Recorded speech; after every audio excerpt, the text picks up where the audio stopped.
Hello friends, welcome to மக்கள் சேவை channel. இன்னைக்கு நம்ம ஒரு முக்கியமான இன்ஃபர்மேஷன் பற்றி தான் பார்க்க போகிறோம். ஆர்டிஇ இலவச கட்டாய கல்வி உரிமை சட்டம் குறித்து ஒரு முக்கிய அறிவிப்பு வெளியிட்டிருக்காங்க. இப்போ இதை பற்றின மொத்த இன்ஃபர்மேஷன் தான் இந்த வீடியோ பார்க்க போகிறோம்.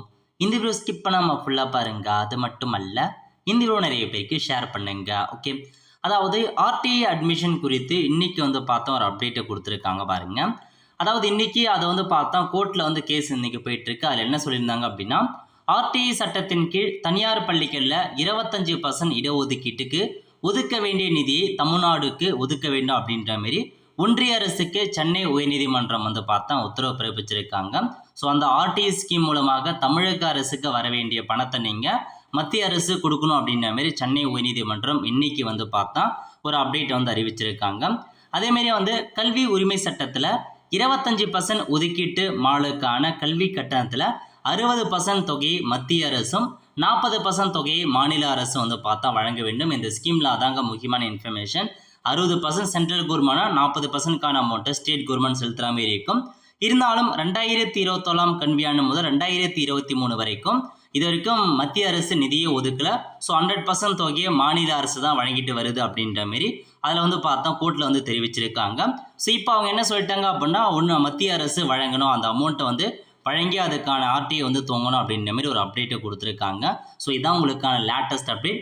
இதுக்கு என்ன மத்திய அரசு பதிலளிக்காங்க அப்படின்றத நம்ம வெயிட் பண்ணி தான் பார்க்கணும்.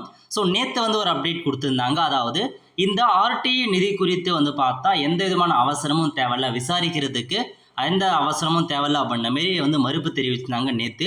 அதாவது தமிழக அரசின் மனுவை விசாரித்த நீதிபதிகள் பிரசாத் குமார் மிஸ்ரா, மன்மோகன் ஆகியோர் அடங்கிய அமர்வு 2024 ஆண்டுக்கான மத்திய நிதியை நிறுத்தி வைத்திருப்பதாக கூறி மே மாதமும் இந்த ஆண்டும் கூட தமிழக அரசு மனு தாக்கல் செய்திருப்பதை கவனத்தில் எடுத்துக்கொண்டது. அப்போது நீதிபதிகள் கூறுகையில், எந்த அவசரமும் இல்லை, உச்சநீதிமன்ற கோடை விடுமுறைக்கு பிறகு இந்த விவாதத்தை எடுத்துக்கொள்ளலாம் அப்படின்ற மாதிரி தெரிவிச்சிருந்தாங்க. கடந்த மே மாதம் இந்த விவகாரத்தில் மத்திய அரசுக்கு உத்தரவிட கோரி தமிழக அரசு தரப்பில் உச்சநீதிமன்றத்தில் மனு தாக்கல் செய்யப்பட்டிருந்தது அப்படின்றதையும் சொல்லியிருக்காங்க. ஸோ பேசிக்காக இதான் உங்களுக்கான இன்ஃபர்மேஷன். ஸோ நம்ம சென்னை உயர்நீதிமன்றம் உத்தரவு பிறப்பிச்சிட்டாங்க. இதுக்கப்புறம் அவங்க தான் ரெஸ்பான்ஸ் பண்ண வேண்டியது.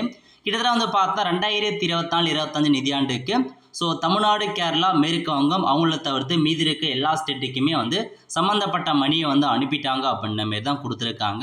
கிட்டத்தட்ட பார்த்தா 2151.51 கோடி ரூபாய் இன்னும் மத்திய அரசுக்கிட்ட நிதி வரணும் அப்படின்ற மாரி தமிழக அரசு அறிவிச்சிருக்காங்க.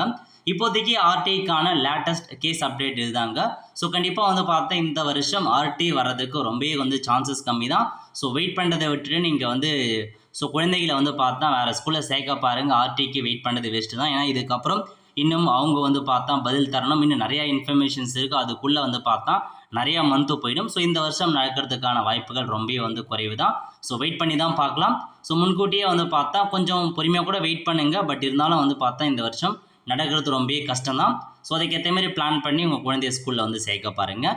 ஏதாச்சும் அப்டேட் வருது அப்படின்னா கண்டிப்பாக நம்ம சேனலை இன்ஃபார்ம் பண்ணுவோம். ஸோ அப்போ நீங்கள் அதுக்கேற்ற மாதிரி செக் பண்ணி பார்த்துக்கலாம். ஒரு ஃப்ரெண்ட்ஸ், கண்டிப்பாக இந்த பிடிச்ச லைக் பண்ணுங்கள். அது மட்டும் அல்ல, இந்த வீடியோ நிறைய பேருக்கு ஷேர் பண்ணுங்கள்.